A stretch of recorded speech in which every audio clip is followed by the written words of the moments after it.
और हालत तो इनका क्रिटिकल है ही। मान लीजिए 6-7 दिन से भूखे हुए हैं, तो 6 दिन हो गया। 6 दिन हो गया तो स्वास्थ्य तो गड़बड़ा रहा है, बीपी भी फ्लक्चुएट कर रहा है। हम लोग बार बार रेफर कर रहे हैं कि जाइए सदर हॉस्पिटल में जाकर दिखाइए, लेकिन ये अपने अनशन पर बैठे हुए हैं। सारे लोग आ रहे हैं।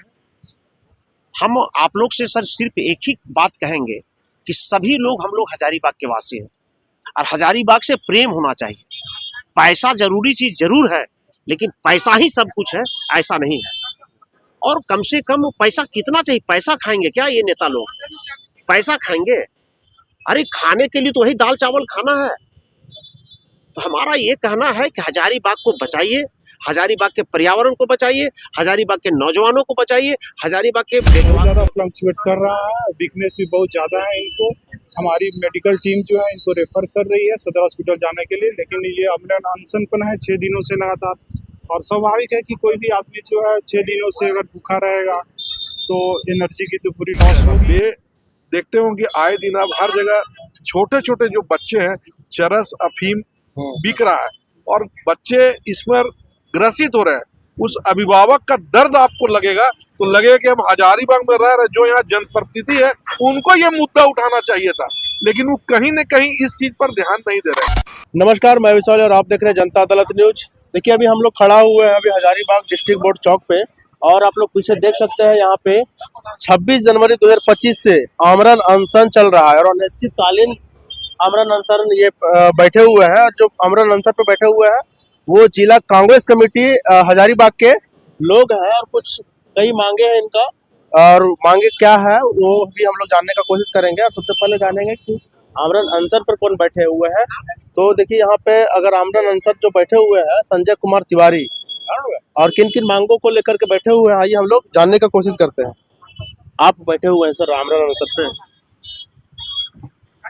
हम 6 दिनों से हजारीबाग के जनता के हित के लिए और हजारीबाग की जनता को जागरूक करने के लिए कि आज हजारीबाग की जो परिस्थिति बनी हुई है वो सहन योग्य नहीं है। यहाँ माफिया राज है, यहाँ अपराधियों का राज है, यहाँ पर लॉटरी करने वालों का राज है, लॉटरी बेचने वालों का, अफीम चरस बेचने वालों का। अगर इसी तरह हजारीबाग की स्थिति रहे तो हजारीबाग का कोई भी नौजवान अपने मुकाम को नहीं पाएगा, सिर्फ और सिर्फ मौत पाएगा। आप आए दिन देखे होंगे कि जिस तरह गोलियां चल रही है, किसी के घर में घुस के मर्डर कर दिया जा रहा है, झील पर मर्डर कर दिया जा रहा है, बड़का गांव में मर्डर हो गया, और जो बड़का गांव और केरेडारी में हाईवा का परिचालन होता है उससे कई एक लोग मर चुके हैं, जबकि सुप्रीम कोर्ट का और एनजीटी का ये आदेश है कि हाईवा से परिचालन कोयले का नहीं होगा। इतना ही नहीं, जो एनटीपीसी को कोल माइंस मिला है उसमें लिखा हुआ है कि हाईवा से परिचालन करके कोयला नहीं ढोना है, कोयला कन्वेयर बेल्ट से ढोना है। लेकिन जब कन्वेयर तैयार नहीं था तो सुप्रीम कोर्ट ने बोला कि कन्वेयर 6 महीने में तैयार करो और कन्वेयर से ढो। जब कन्वेयर से भी कोयला ढूंढ रहा है तो फिर आप हाईवा से क्यों ढो रहे हैं? इसमें बड़े बड़े राजनेताओं की मिलीभगत है और उनको सिर्फ पैसा चाहिए, जनता का हित नहीं चाहिए। जनता कीड़ा मकोड़ा की तरह गाड़ी के चक्का की तरफ आ रहे हैं। उन्हें 20-30 हज़ार 50 हज़ार लाख रुपया दिया जा रहा है मुआवजा। अब यहाँ के नेता अगर राजनीति लाश पर कर रहे हैं और लाश पर पैसा कमा रहे हैं तो ऐसा राजनीति को मैं थूकता हूँ, ऐसा राजनीति और ऐसे राजनीतिज्ञों को थूकता हूँ। और यहाँ जो सो कॉल्ड जो अभी जनप्रतिनिधि हैं वो माफिया हैं, वो माफियागिरी कर रहे हैं। जमीन का माफिया हो, बालू का माफिया हो, कोयला का माफिया हो, सब माफियागिरी कर रहे हैं। और इन लोगों का सिर्फ काम है कि पैसा कमाना, और हजारीबाग की जनता के आंदोलन को बेचकर यहाँ के कुछ राजनेताओं ने पैसा कमाया।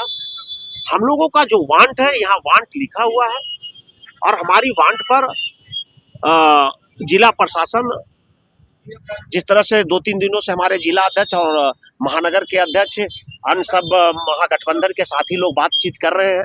कुछ इशू पर हम लोग को लिखित भी मिल गया है, कुछ बार इशू पर मिल रहा है। और 3:30 बजे संभवतः सारे प्रशासन के लोग, सारे नेता लोग, विपक्ष के नेता लोग, और जो भी मालूम हुआ है कि माननीय इंडिया गठबंधन के राष्ट्रपति के पूर्व प्रत्याशी और पूर्व विदेश मंत्री जसवंत सिन्हा भी यहाँ पधार रहे हैं, जो हमको मालूम हुआ है। अभी हमको कंफर्म नहीं, लेकिन मालूम हुआ है कि सब 3 बजे 3:30 बजे पधार रहे हैं। जेपी पटेल जी पधार रहे हैं और सारे लोग आ रहे हैं। हम आप लोग से सर सिर्फ एक ही बात कहेंगे कि सभी लोग, हम लोग हजारीबाग के वासी हैं और हजारीबाग से प्रेम होना चाहिए। पैसा जरूरी चीज जरूर है, लेकिन पैसा ही सब कुछ है ऐसा नहीं है। और कम से कम पैसा कितना चाहिए? पैसा खाएंगे क्या ये नेता लोग? पैसा खाएंगे? अरे खाने के लिए तो वही दाल चावल खाना है। तो हमारा ये कहना है कि हजारीबाग को बचाइए, हजारीबाग के पर्यावरण को बचाइए, हजारीबाग के नौजवानों को बचाइए, हजारीबाग के बेरोजगारों को रोजगार दिलवाइए। ये काम करना होगा। आज किसान की जो समस्या है, किसानों को आप सुविधा दिलाइए। आप तो खुद कोयले का डंप का काम कर रहे हैं, कोयला ढुलाई का काम कर रहे हैं, आप क्या जनता का काम करेंगे? इसलिए मैं सिर्फ सभी लोगों से, हजारीबाग के वासियों से ये निवेदन करना चाहता हूँ, देवतुल जनता से आग्रह करना चाहता हूँ कि हमारे जो अनशन को 6 दिनों से जो कांग्रेस के साथी और कांग्रेस के जिला अध्यक्ष आदरणीय शैलेंद्र यादव जी ने, नगर अध्यक्ष मनोज नारायण भगत जी ने और सारे कांग्रेसियों ने, सारे गठबंधन के साथियों ने, आप देखे होंगे कि भुवनेश्वर मेहता जी जो पूर्व सांसद है वो आए थे, गौतम सागर राणा जी पूर्व एमएलए आए थे और सारे गठबंधन के साथियों ने जिस तरह से इस अनशन को अपना समर्थन दिया, समर्थन अनशन को नहीं दिया, ये 5 मुद्दों को समर्थन देके वे हमारे अनशन स्थल पर आए। और कितने लोग आए, हम तो 12 बजे रात को भी सोते थे, तो यहाँ ट्रक वाले रोक के यहाँ आते थे और वो भी यहाँ साइन करके गए हैं। तो हमारा ये कहना है कि हजारीबाग को बचाने के लिए हम सभी को, चाहे सामाजिक कार्यकर्ता हो, चाहे प्रेस के बंदी हो, चाहे यहाँ के अफसर हो, अब पैसा कमाइए, लेकिन पैसा इतना भी मत कमाइए कि आपके पेट को फाड़ के पैसा निकल जाए। ऐसा काम मत कीजिए। हजारीबाग को बचाइए, हजारीबाग को बचाइए, हजारीबाग को बचाइए। ये नगर अध्यक्ष है सर। क्या परिचय क्या हुआ सर आपका? मेरा नाम मनोज नारायण भगत हुआ, महानगर कांग्रेस के अध्यक्ष हैं। सर आप लोग किन किन मांगों को लेकर के बैठे हुए हैं सर? देखिए, ये जो हजारीबाग के आम आवाम की सारी मांगे हैं, अभी आप देखते होंगे कि स्कूल में रीएडमिशन का प्रावधान है, जबकि राइट टू एक्ट 2009 ईस्वी जो हमारा महागठबंधन की सरकार ने जो लाया था, उसको स्कूलों में लागू करना है। कहीं न कहीं पदाधिकारी सुस्त हैं, जिसके कारण कार्रवाई नहीं हो रहा है, उसके लिए हम लोग बैठे हैं। निजी अस्पताल में आप देखते हो कि मनमाना रेट रोगी से लिया जाता है, तो ये लड़ाई के लिए भी हम लोग बैठे हुए हैं। तो आपको एक अच्छी बात बता देते हैं कि इस अनशन से जो हमारे संजय कुमार तिवारी जी पिछले 6 दिनों से यहाँ 148 घंटा हो गया है तो बैठे हुए हैं। 2 पत्र हम लोग का कल निर्गत हो गया प्रशासन की तरफ से।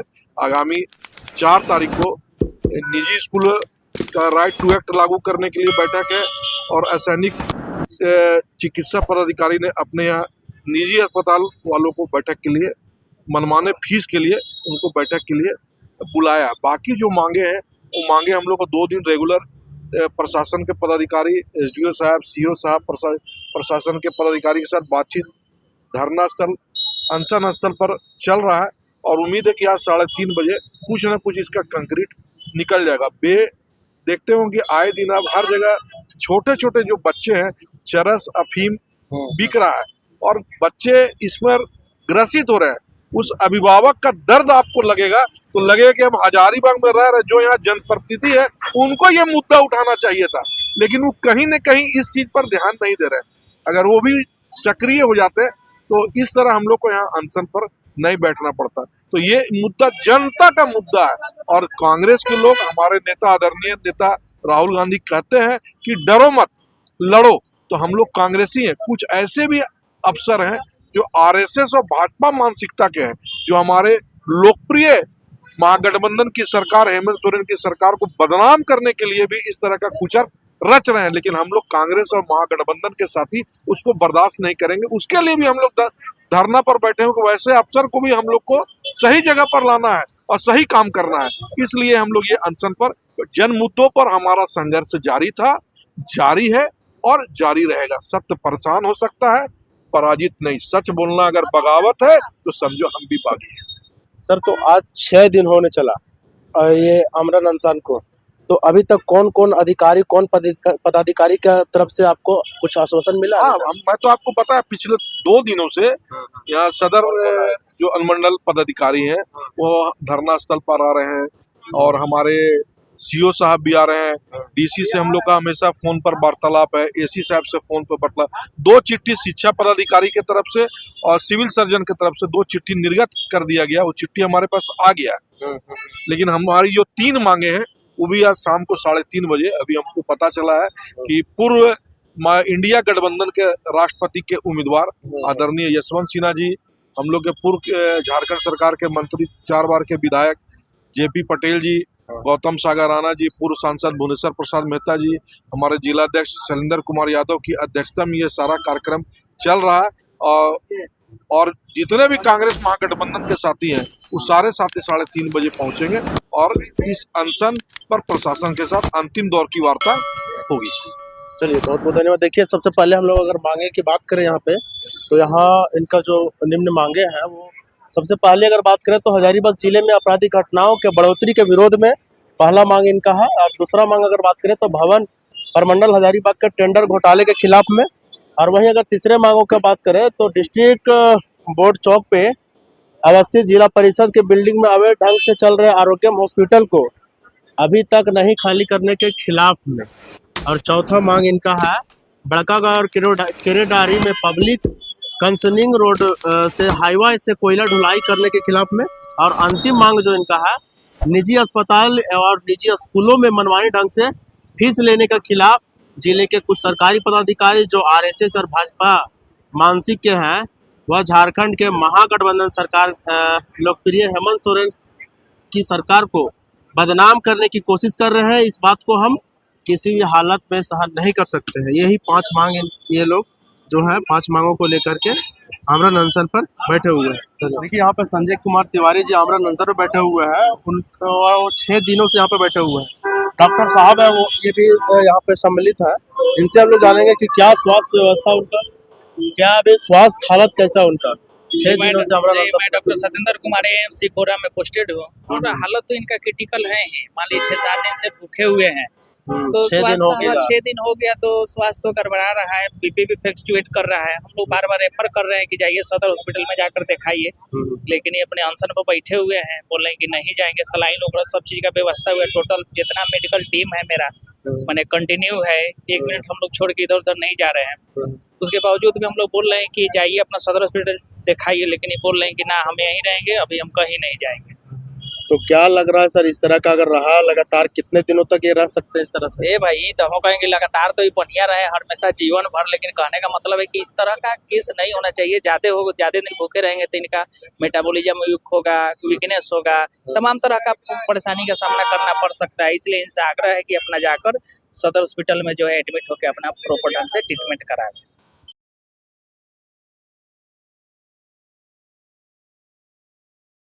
बीपी जो है, क्या परीक्षा क्या हुआ आपका? मेरा शंकर प्रसाद केशरी नाम हुआ और मैं जो है एक लेबोरेटरी टेक्नीशियन हूँ और नियमित जो है इनकी जांच कर रहा हूँ। और उसके बाद जो है इनका बीपी जो है रेगुलर अप डाउन होते रहा है और इनको बहुत ज़्यादा फ्लक्चुएट कर रहा है। वीकनेस भी बहुत ज़्यादा है इनको। हमारी मेडिकल टीम जो है इनको रेफर कर रही है सदर हॉस्पिटल जाने के लिए, लेकिन ये आमरण अनशन पर है 6 दिनों से लगातार। और स्वाभाविक है कि कोई भी आदमी जो है 6 दिनों से अगर भूखा रहेगा तो एनर्जी की तो पूरी लॉस होगी ही। तो इनसे रिक्वेस्ट है हमारी कि जो है उनकी मांग को जो है रखते हुए प्रशासनिक अधिकारी वगैरह जो और लोग आए और जितना जल्द हो सके इनके अनशन को समाप्त। 2 मांग तो पूरा हो गया है, 3 मांग के लिए आज उम्मीद है कि आज शाम तक पूरा हो सकता है। जी, और जितनी जल्दी हो अनशन समाप्त करेंगे इनके स्वास्थ्य के लिए जो अच्छा होगा, क्योंकि इनकी स्थिति जो है धीरे धीरे जो है खराब होती जा रही है।